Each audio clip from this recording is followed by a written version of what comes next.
Well, in this opportunity, I'm going to develop the recommendation tree of the activity.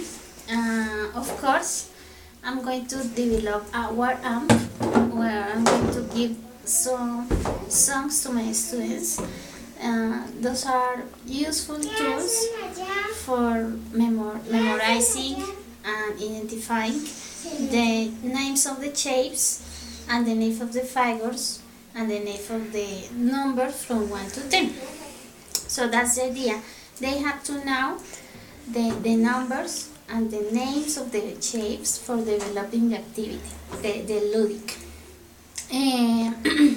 I need to make some groups of students, and I'm going to give them some bags, and I'm going to put in the bags some figures of different colors, different size, different shapes. They are it's a sorted shapes, so they have to memorize what kind of collection have each students, and they have to know who group has more shapes, more triangles, more of color blue, more of color red. That's the idea, to relate to the students with the shapes and the life and the daily life.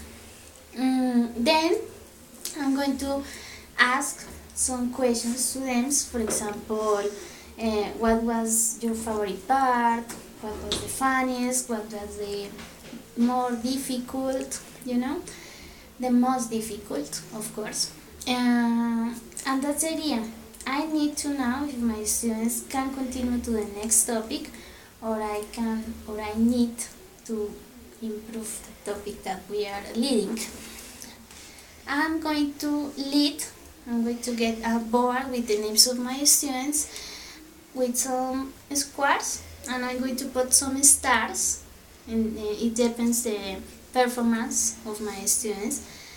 If they are good, I'm going to put a star in front of the name of my student, or I'm not going to put anything. And I'm going to register if they are doing and they are understanding my items and my topics. Or, of course, I need to see the weaknesses and the difficulties that they have in the topic. So I'm going to ask them, and they are going to say me, and I'm going to explain better the item. That's the assessment. For the assessment, I'm going to give some kind of exam and test, and then in their homes they have to develop the same activity with their families, but with more shapes and with more colors, for increase the challenge for them. And that's everything. I learned a lot in this activity, and I'm very proud. Thank you.